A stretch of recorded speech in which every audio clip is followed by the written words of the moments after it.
All right, joining me now is Ashwani Jain, former White House official under President Obama, and John Thomas, a Republican political strategist. Good to have you with us, gentlemen. Ashwani, I want to start with you. When you lose CNN, wow, you've lost the game as Democrats, right? What's going on here? Well, I hope you're well, Todd. Look, problems start at the top, and they have to be solved at the top. The president is the leader, and if the government shuts down, he's at fault. You know who said that? Donald Trump in 2011. And surprisingly, I agree with him. Today, Republicans control the White House, control Congress, control the Senate, and control the Supreme Court. If things are broken, that is on them. Blaming Democrats, as we're seeing right now, while holding all the power, is like wrecking a car and then yelling at the passenger. And while this is all happening, I want to remind everybody that Trump was bragging about the gold in the Oval Office. If Obama or Biden had ever done that, Republicans would call it elitist and out of touch. That's not leadership, it's vanity, and shows you where his priorities are at, and it's not the American people. All right, John, your reaction to that? Well, I'm not sure Ashwani knows how exactly these bills pass because it requires Democratic support. And what's happening right now is the Democrats we're trying to seize an opportunity to ram through more wasteful taxpayer dollars to fund health care for illegal immigrants and other horrible ideas. They're literally holding the American people hostage to hope that they can ram through their extreme radical agenda in the hope that Trump and the Republicans will cave because of the pain that the Democrats are causing. But here's the thing. You're right, Todd. When you lose CNN, you're losing the narrative. So I actually anticipate that the Democrats will end up folding because even the mainstream media is not buying the BS coming from the left, and neither are the American people. Look, good for Speaker Johnson and Donald Trump for holding the line here. You can't give in to these hostage-taking tactics so that health care for illegals, I mean, come on, that would go against everything President Trump and the Republicans are pushing for. So I think Trump's going to prevail in this one, and the Democrats are going to hurt. If I can just jump in there, look, I just don't get this. Yeah, go ahead. I don't get the illegal alien health care stuff. Why is that the hill to die on?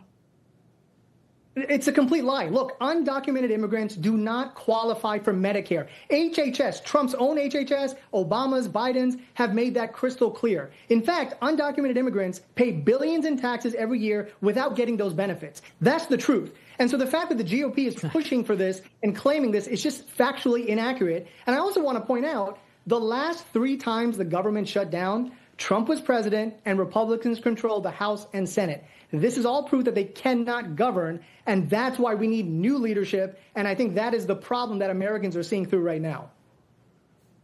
John, is that the problem here? The Republicans can't govern? No, absolutely not. They passed a big, beautiful bill. They're asking for a continuing resolution. It is the Democrats that wanted the shutdown, not the Republicans. It's that Democrats have Trump derangement syndrome. You know, they can't literally come together on anything because all they can do is try to oppose Donald Trump rather than doing what's in the best interest of the American people. But look, I also like the idea that Donald Trump and the Republicans might be taking this as an opportunity to do more government bureaucratic layoffs, which would also be good for the American taxpayer. And we know that emergency rooms, by the way, are flooded with illegal aliens asking for free health care. This has been going on for a long time. The idea that the American taxpayer isn't already footing the bill for illegals is BS. Democrats were asking for common sense basics that most Americans support. Funding for schools, affordable health care, protecting Medicare, and keeping federal workers on the job. And instead of negotiating, Republicans chose chaos. And that's very sad. John, hop on in there. Yeah, Todd, it's just not the case. I mean, you saw what Jake Tapper did to Hakeem Jeffries. You know, when you lose Jake Tapper. No, it's actually not the case. I don't think the Democrats are going to be able to hold out much longer. This may be catnip to the TDS, leftists, but right now we're beginning to pivot, or at least politicians are, to the midterm cycle.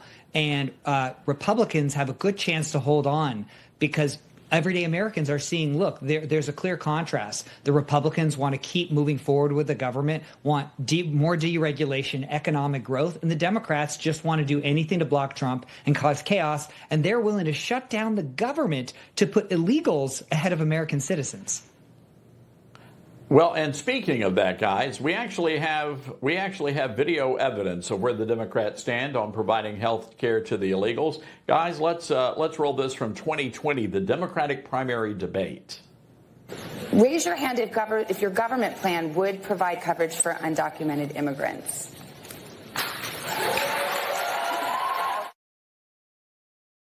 There you have it, Ashwani. Every single hand went up. What say you? That doesn't change the facts. None of them won. Right now, again, Republicans run everything. And according to HHS's own guidelines,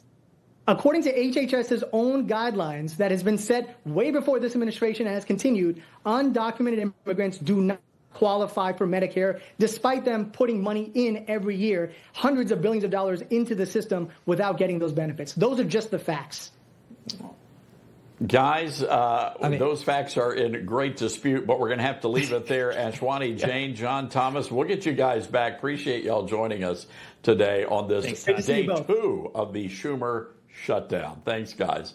Well, there's been a lot of controversy surrounding the NFL's decision to hire a Trump-hating musician to perform at Super Bowl 60. Bad Bunny is a Puerto